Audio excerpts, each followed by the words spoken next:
আমরা নর্মালি যখন কোশ্চেন করি তাহলে দেখেন যদি বলি তুমি কি করছো, আমরা কি বলি হোয়াট আর ইউ ডুইং, এটা বলি না? What are you doing. হ্যাঁ, তুমি কেমন আছো, আমরা নর্মালি কি বলি হাউ আর ইউ। আবার কি বলি তুমি কি করো, আমরা কি বলি হোয়াই কি হোয়াট ডু ইউ ডু, তুমি কি করো। আমরা এগুলি দিয়ে কোশ্চেন করি না রে ভাই। তার মানে কি যেগুলিতে আমরা কোশ্চেন করি এটার পরপরে আমরা কি বসাই, একটা অক্সিলারি ভার্ব বসাই। এটা কি অ্যামিজার বিভার বসাই বা ডু বা ডাজ বা ডিড বসাই, তাই না? বুঝছি, প্রশ্ন করার সময় এটার সাথে কি যেটা দিয়ে প্রশ্ন করবো এটার সাথে কি থাকবে, আমার যে কোনো একটা অক্সিলারি ভার্ব এরকম থাকতে হবে। সেটা ডু ভার্ব হইতে পারে, মানে ডু ডাজ ডিড, অথবা কি am is are was were shall should can could may might auxiliary মক্সিলারি যা হইতে পারে হোয়াট এভার।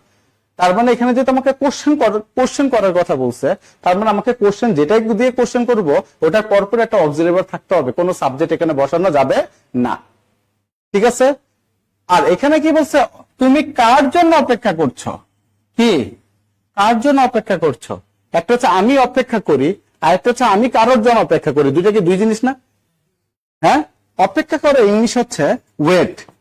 ঠিক আছে, ওয়েট ফর মানে কি অপেক্ষা করা। আর কারোর জন্য অপেক্ষা করো যখন বলবো তখন এটার সাথে কি আসতেছে, এ ওয়েট। কি আসতেছে, এ ওয়েট। এ ওয়েট মানে কি কারোর জন্য অপেক্ষা করা, কারোর জন্য কি অপেক্ষা করা। অনলাইন কথাগুলি তো আমরা শুনবো। হ্যাঁ, অপেক্ষা করা। আর একটা মজার ব্যাপার কি জানেন, ওয়েটের সাথে কি বসছে, ফর বসছে। এ ওয়েটের সাথে কোনো প্রিপোজিশন বসবে না। তার মানে এ ওয়েটের সাথে কি, এ ওয়েটের সাথে কি কোনো ফর টর বসবে না, ফর বসবে না। ওয়েটের সাথে ফর বসতে পারে, বাট কি এ ওয়েটের সাথে কি ফর বসে না। বুঝছি। তাহলে প্রথমটা দেখি আমরা এখানে কি বলেছি, for whom you are waiting here. তাহলে ফর হুম এটা যে কোশ্চেন করে আবার কি বসেছে, সাবজেক্ট। এটা কি আসবে? বাপ, আগে আমরা খালি বাদ দেওয়ার চেষ্টা করবো ভাই। আবার কি বলছে, হু আর ইউ। এই যে হু আর প্রশ্নের সাথে অক্সিলারি ভার্ব আছে, তার মানে তিনটার যে কোনো একটা হওয়ার পসিবিলিটি আছে।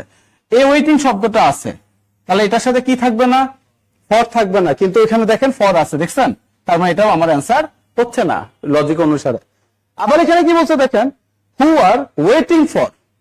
তার মানে কি এখানে ওয়েটের সাথে ফর বসে, কিন্তু ওয়েটিং ফর হচ্ছে অপেক্ষা করা, বাট কারোর জন্য অপেক্ষা করে কি ওয়েট হবে?